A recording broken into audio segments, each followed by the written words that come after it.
Felix, are we good? You guys hear me okay? Yep.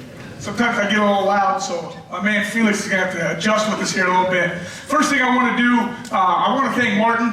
Where'd you go? He ran off to the back to go do a lot more stuff. Where you at? Thank you, Martin.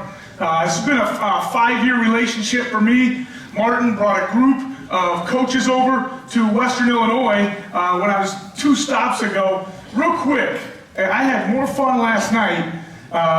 Where's my original crew at? There's about 7. Stand up real fast. Stand up, Hollywood.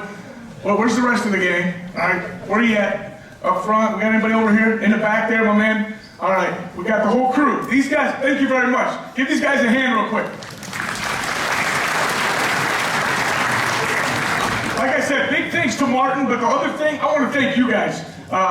The investment in football, the growth of this phenomenal game. Right now, this game is under attack a little bit with the concussion stuff that's going on out there, and you're hearing the research. I know USA Football is doing a ton, investing a lot of money to really prove to parents, to coaches, to mothers, everybody all over the world that this sport is a safe sport. It's the same sport that we've all grown up with and you guys have gotten to know. But thank you guys for your investment in this game of football, because we're pushing 400 coaches here today. This is an awesome opportunity for us to come speak, but also for you guys. And so thanks to those of you that are making the investment here today, and then also coming over to the States to see different programs, to keep learning the game, because you never stop learning in this game. And today, the coaches I'll meet with and interact throughout the day, I'll pick a lot of things up. When you think you know it all and you've got it all figured out, that's when you might as well hang up the whistle and be done coaching. Because this game is constantly evolving, okay? You will always have to pick up something new, a new wrinkle. You'll hear something coached or taught a different way, and you'll be like, that sounds simple. That's easier for my guys.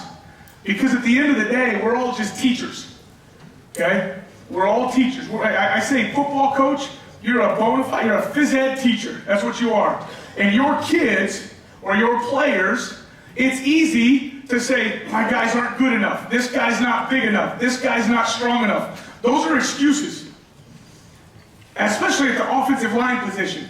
Anybody can be a good offensive lineman if they want to dig in, detail their technique, and they're asking a lot of questions, and their coach pours it into them.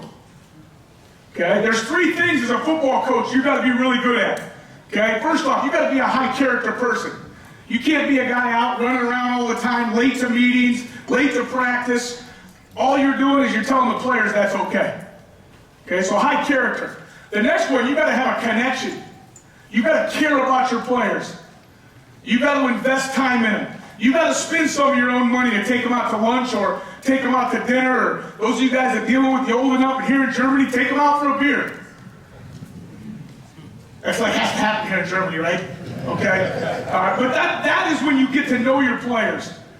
And the closer you're connected with them, the harder you can coach them. And raise your hand if you're an offensive line coach.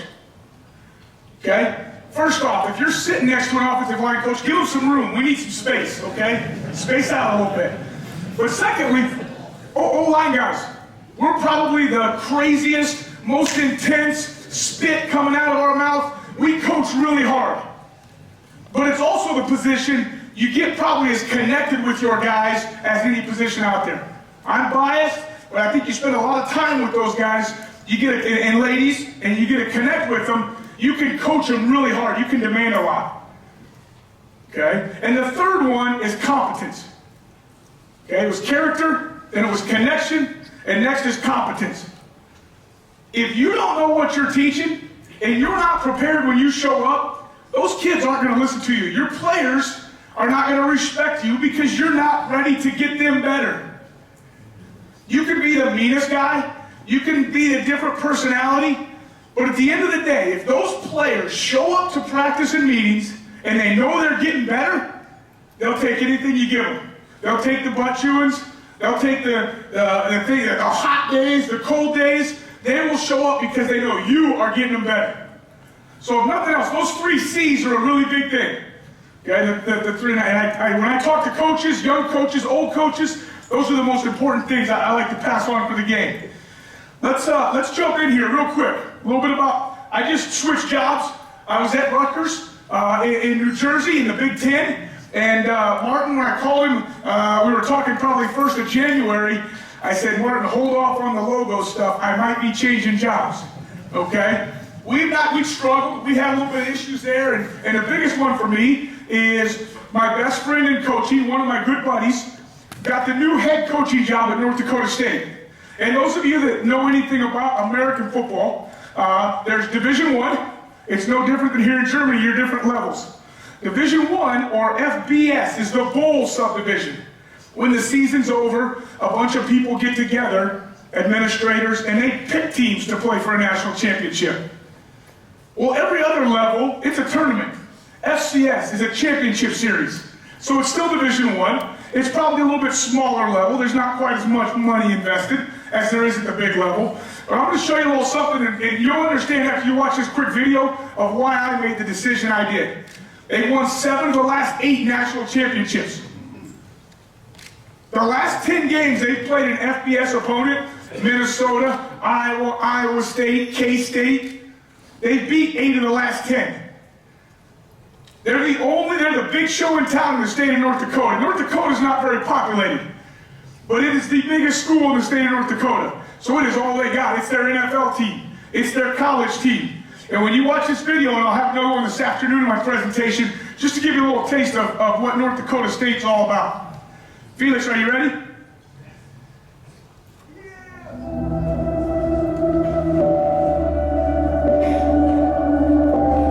North Dakota State football, they talk about how things here, well, how they're different.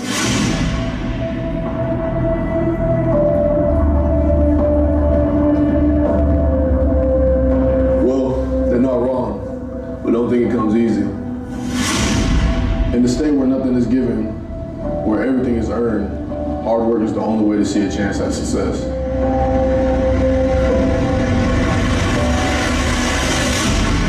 Day after day after day, we work for tomorrow's opportunity. That's the standard. It's ingrained in us, and it's been that way since the beginning. For generations, NESU football has set and reset that standard. Past generations, the greats have left their mark, paving the way for the next to put on the green and gold. In the 60s, it was guys like Roller and Rhoda who helped establish the culture.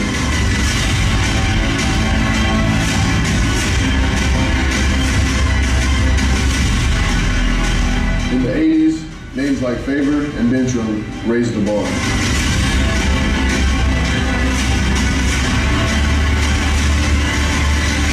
Then, the standard got even higher. But it didn't take long, and the standard reached unprecedented heights.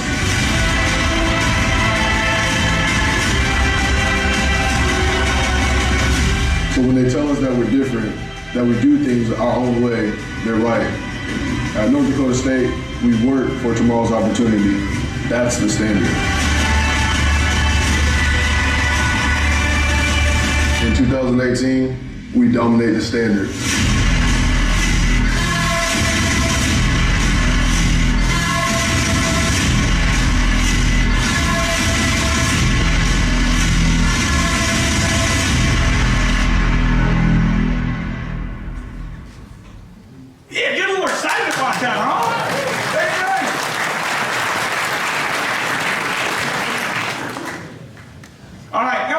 We got half an hour to get after football, so get your pens ready to go. We're going to tee things up and get moving pretty quick. So today, my first talk, I'm going to talk about the zone game, okay? I think zone is a word that gets used an awful lot. There's 3 different types of zone in my belief, in my philosophies.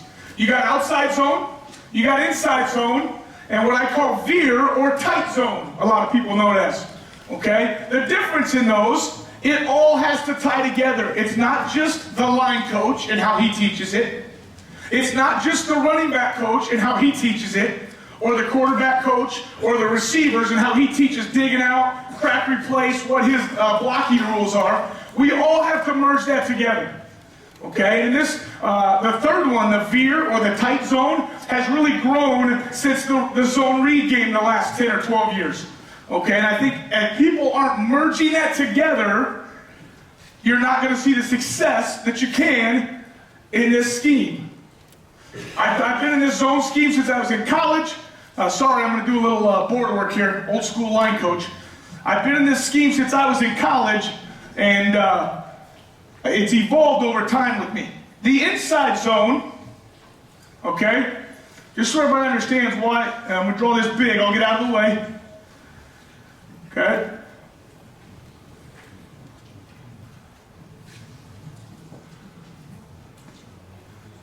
I'm going to start under center, old-fashioned football. Anybody even get under center anymore? Dang right, I love it. Don't give it up, you got me? Everybody's trying to take it away from us. Keep it in your game, because you got short yardage, it's a mentality, it's physical football. It started under center. And there were two types of plays. Inside zone, we read the first D lineman to the call, or zone right in that picture. You guys need me to turn that a little bit? Trying to keep it big. Outside zone, and when I say read, I'm talking about the running back, okay? The running back, when he takes the handoff, what's he seeing? What's he keying? Outside zone, we read the edge defender. And it was that simple. Where the game has evolved, they don't even know how to do this anymore. They just stand back there and clap and all this type of stuff, okay?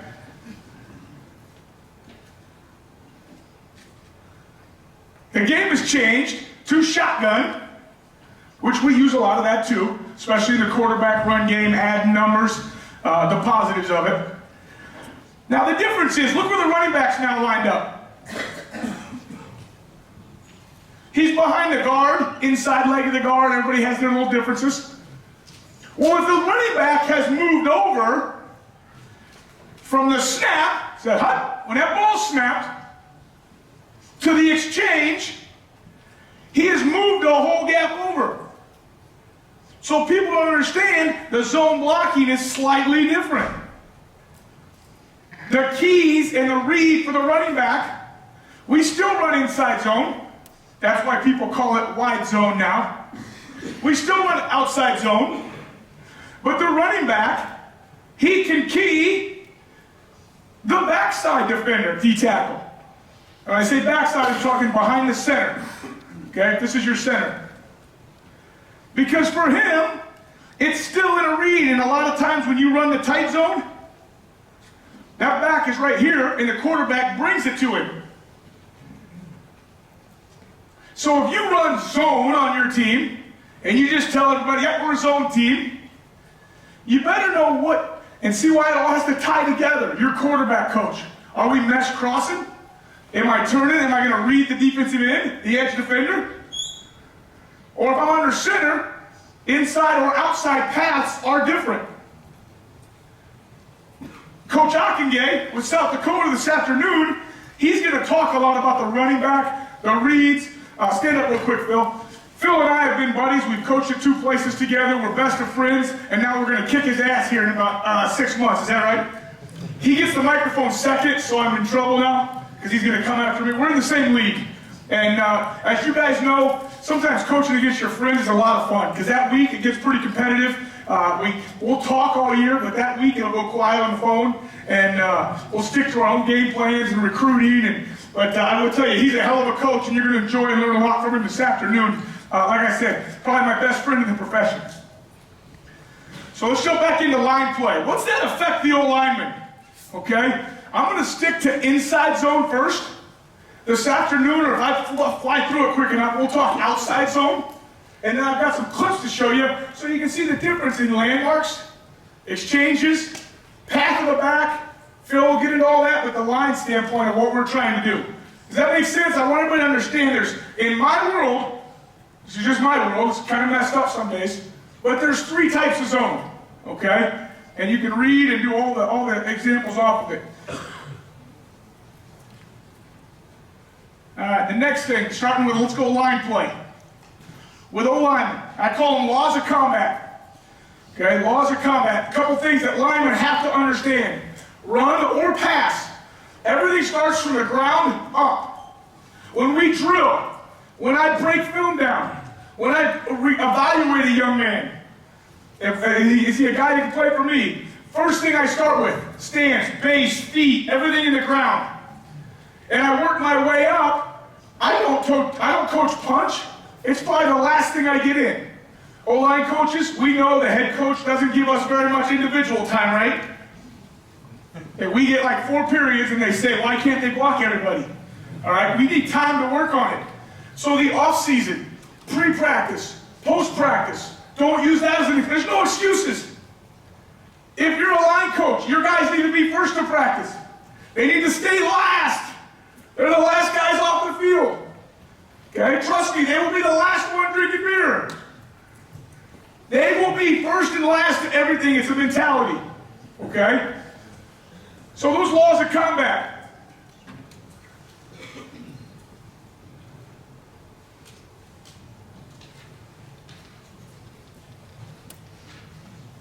Where's Martin? You in here still? Well, what's the word for combat? Warfare. Comp. Okay, laws of comp. Okay? That's a big deal because it's a mentality you instill in your players. Number 1, loaded stance.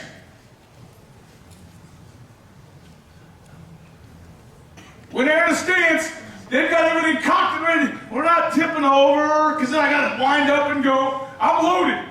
Okay? Loaded stance. Number 2. This is probably the most important thing because you have to train it. It's the weight room, and a lot of it, some guys just don't have it physically. Is reverse arc. Okay? I've got a hunchback in my back here, right? Now I got a reverse arc. Athletic position. What's a linebacker do? He don't play like this. How's a quarterback get under center? He doesn't get under like this. How's a receiver line up? Not like this. Anybody golf?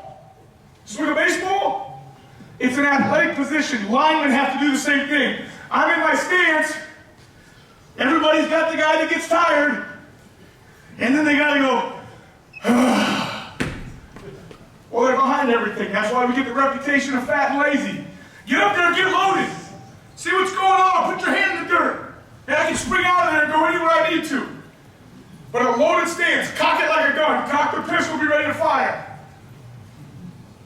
Reverse arc.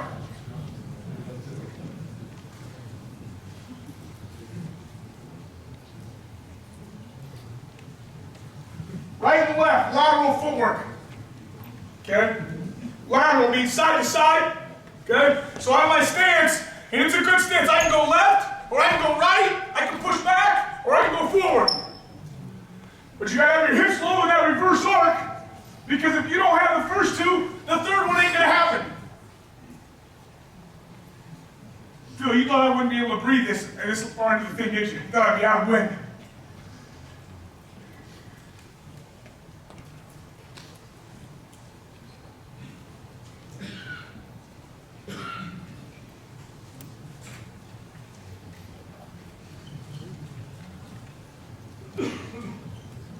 I know you can't read. My wife can't read it. You guys sure the heck can't read it. It's the difference. We just say it's the difference. Linebacker coaches, they have good word, blow delivery. Defensive guys, hand-to-hand combat. I just call it the difference. It's the difference in winning or losing a block.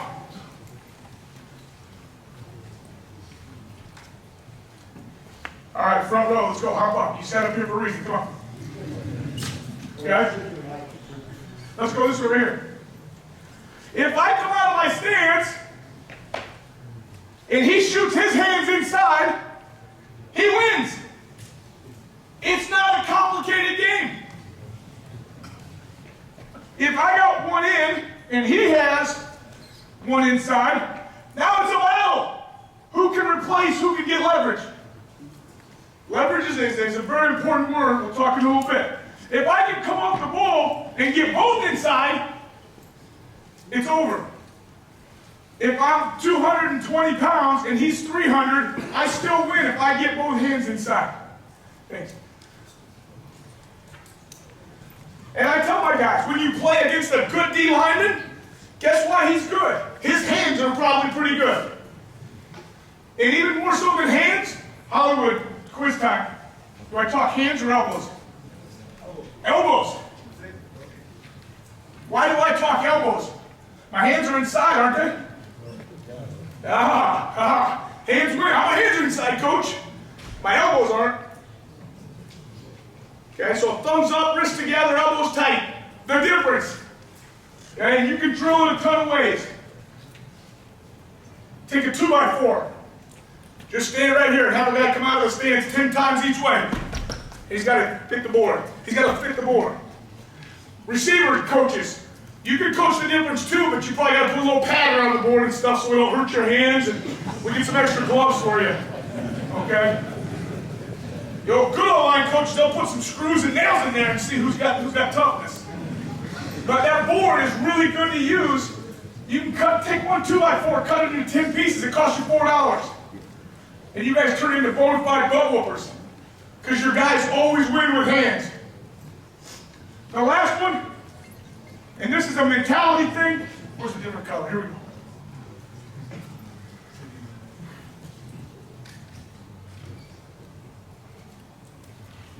+2 finish. And everybody talks about it. Is he nasty? Is he physical? Is he a violent player? That's right here, guys. Ladies, that's right here. That's not something you can coach. It's just a guy that wants to do it. When that whistle blows, he takes 2 more steps and finishes. Or he kicks 2 steps longer and replaces 2 steps longer when that whistle blows.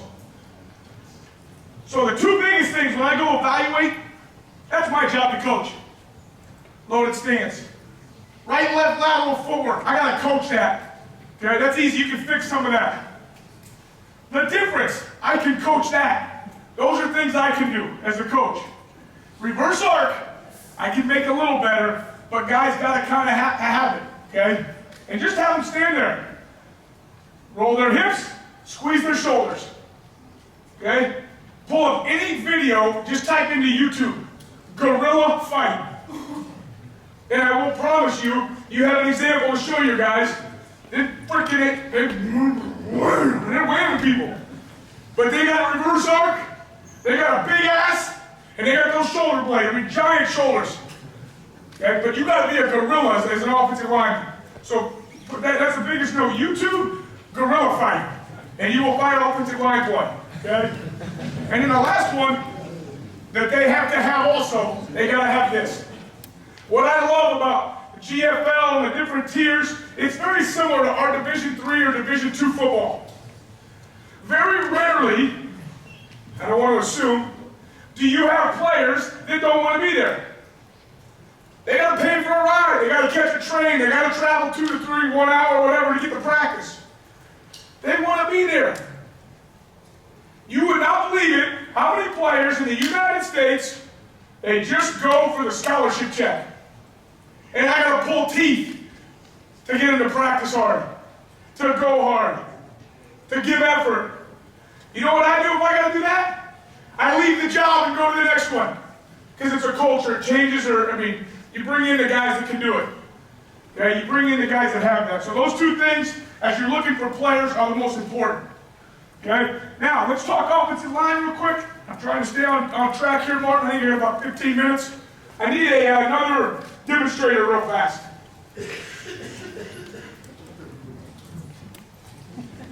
There we go. Does it say Silverbacks? Oh, come here. Look at his shirt. What is it? Gorilla. It's a gorilla! How can I buy some of those? I'm going to buy like 20 of those. Those are for my whole line. Okay, when we're done, give me your card. And I want the Nuremberg on there too. Okay, all right. It's going to be my whole line gift for the spring. Okay, here's what I got. Okay? Everybody says we don't have this, we don't have that. I make fun of defensive line coaches. Defensive line coaches have like 85 utensils. They have a stick ball, and they got 18 shields and sleds, and I use this. And maybe my 2x4s. Those were $4. Okay? Some of you, this is brand spanking new. Coach, you're shouting them out there, I think, right? So you get them. I like them with numbers on them because as I teach, I talk about play side number or near number. And I need great eye discipline so that I can train that. The next thing you're going to say is, well, I can't buy 5 new ones. Don't. Just put 2 pieces of tape on there. That's about 8 cents. Okay? 1 here and 1 there. So we're going to imagine like I got 2 pieces of tape on here, okay? For inside zone, okay, it's very simple, guys. I keep it simple so guys can play fast. The one rule in inside zone, play side gap, get vertical. Play side gap, get vertical. First name? Sven, okay? Vin? Kelly? All right, Kelly. If we're going zone right, he's going to step right, 1 foot, go ahead and step, and vertical. Which is straight in. Pretty simple, right? That's the first part. A kid shows up on day 1, the first practice, and I just tell him this number 4 means right and 5 means left. We go odd or even. Some guys use names. Okay? Oakland Raider means right and left. As long as they know right and left, they can go run the play 10 minutes later. And the technique we coach and the rules we coach and so forth. But I make it so every guy can practice. Nobody wants to stand there for the first 6 practices. So if we're going to run zone right, I tell you nothing else. I'm going to line up with the bag on his shoulder, not head up, because that's what we'll see most weeks. If we're seeing a team that's going to play head up, guess how we'll practice all week? Practice what you're going to see. Sometimes teams like to play loose or gap alignment. We line up a little looser. Because when I teach, I don't coach 6-inch step, 8-inch step. Your first step is a position step. Get your eyes in position to block your aiming point. Go ahead, relax. I want you to yeah, that O-line coach, you're going to hold it for 25 minutes. Okay? The big one is if he can understand aiming point, play side number. Well, all you need to do is your first step. Huh? He's in position. The next one is vertical, knee through my crotch. Okay, go ahead and line back up. If I line up loose, what do you think his first step is going to be? A little wider. Wider, vertical, through the crotch.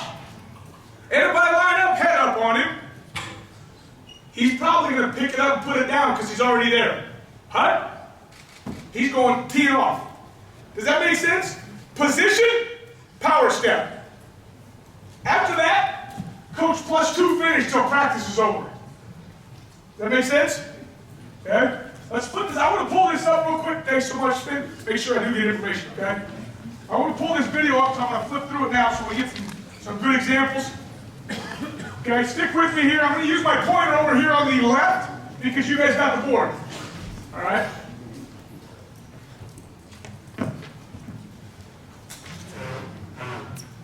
All right, this is my Rutgers tape, guys. I believe when you clinic with your film. This is what I coached the past year. All right.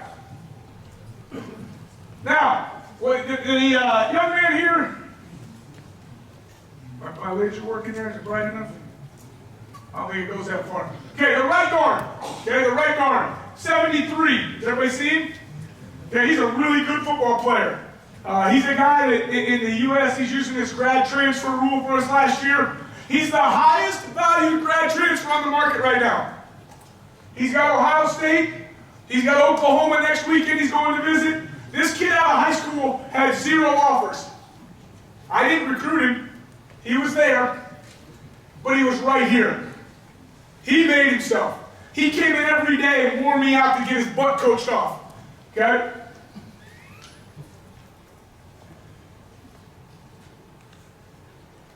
I'm skipping this. All right, let's watch the right tackle. Either way, look at where all their first steps go. All right, we're going to the next clip. Sorry about that. I'm going to get you a cleaner one here. Same guys. Northwestern won the Big Ten West. Now we're in the shotgun. Okay, Phil will talk later, the running back, square, shoulders turned, all that stuff. Okay? The O-line, does anybody turn their shoulders? Are anybody's shoulders turned to the sideline? No. Inside zone, we stay square. Outside zone, we get on a 45 and we're like missiles ripping through whoever shows up on our path. But we are not turning to the sideline because you'll never get your shoulders closed. Okay? Inside zone. Okay, let's see who was listening, who wrote it down. I said there's one rule. What's the rule for inside zone? Play side gap, vertical. Okay? So watch the right guard here. Everybody sees 73. He's the second guy in red from the right.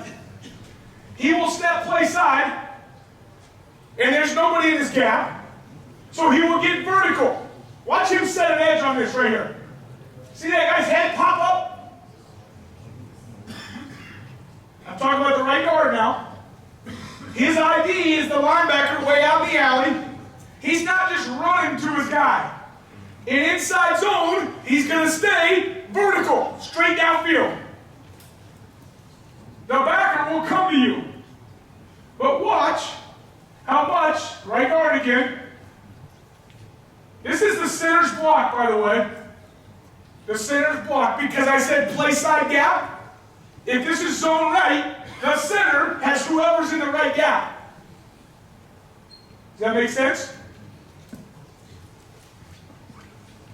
He's just going to help it. Just like the left guard. He's not vacating. See him get vertical here? Inside, we're moving those doubles. And look at their knees run. Their backside knee. Watch the left guard. Play side step. Position, position. Get your eyes to the aiming point. Where's the left knee go? Up through the crotch. Straight and lift the guy. Okay? You can't do it if your shoulder pads are straight up and down. You've got to put your shoulder pad right under his chin. Okay? Watch the left guard again. I'm going to go slow motion. Position, power. Where's the shoulder pad? Right under his chin. You deliver the shoulder pad. If you're going to be a good zone blocking team, that ain't going to cut it. If you're going to run the veer or the tight zone, all right, we can position block, which is what they'll do. That's a different scheme. But an inside zone, you got to come off the ball, and you got to be running like a deer. Have a great base. I don't let them cross over. I'll say running on a rail. But that's not the priority. I don't coach duck walk all day. Because the D lineman gets to run. Why don't I get to run? Everybody goes, why does that guy come off the block? Because I'm trying to keep up with him like this. He gets to turn and run. So we're going to run. But our eyes, they're going to smash through that aiming point. And I think you got to teach with verbal words. They're going to smash through the aiming point. My backside pad is going to pop his chin up, split his chin, and I'm going to run my knee through his crotch. Because if you coach like this, they block like this. If you coach with a little juice, they come off the football like you're coaching. Gotta enjoy what you're doing there. All right. Mario, tell me when I'm done. How much do I got? About 4 or 5? Okay, we're going to watch a couple clips here. I just want to make sure we understand how vertical these guys get. They don't just run out of there. Look at here. When you're watching film, these are little coaching things. 61, the left tackle. He's underdeveloped. He's a skinny guy. He benches like 285 pounds. He's pretty weak. But there's no bench press out there for points. It's blocking people. Okay? Watch him come off and tell me where his elbows go. Position. Because he has the same aiming point. It's the play side number still. See where his eyes are? Some people would think his head was down like this. No.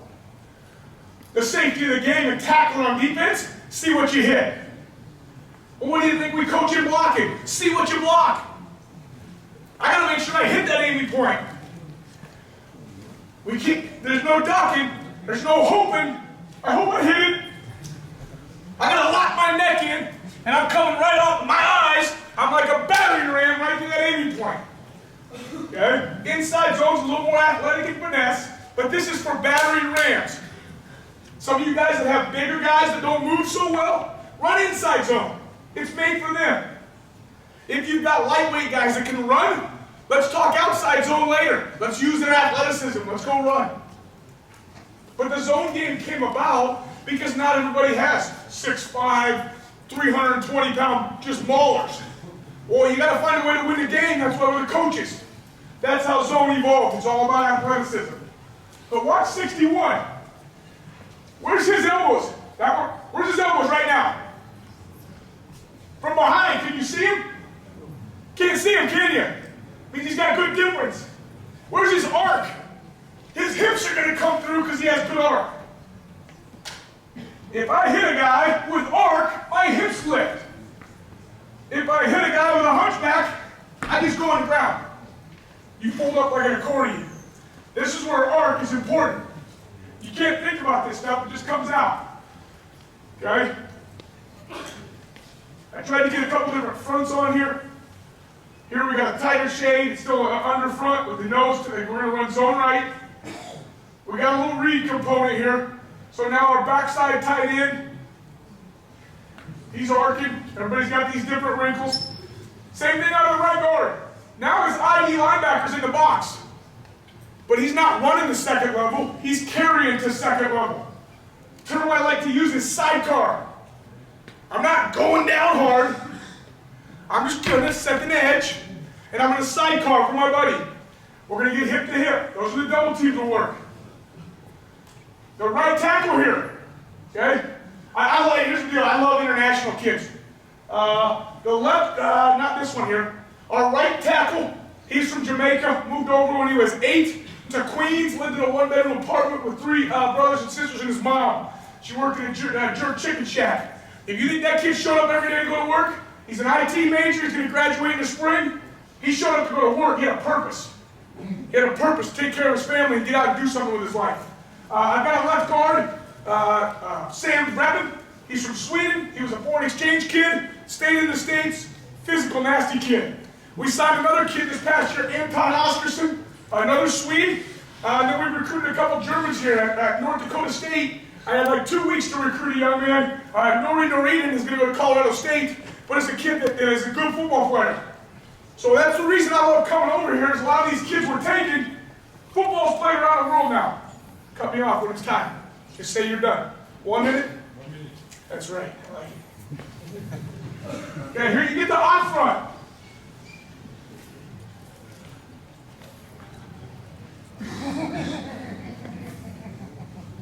This is your front, man. This is it. You guys hear me talk about Peter the Bearmaster playing bear front. Okay, now you get the center on a little bit more of an island. The angles aren't quite as natural. You see the right guard here? The right guard, he carries it too far. You get one step right there.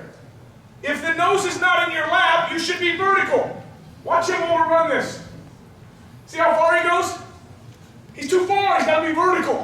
One position step, vertical. Same thing with the left tackle. Watch the left tackle's shoulders, where are they pointing? 45. Well, this is inside zone, I got to be square. He gets too high, he gets turned out. The tight end on the left, that's a true freshman offensive tackle. He was too good not to play. So we found a place to get him on the field. Yeah, he never caught a ball all year.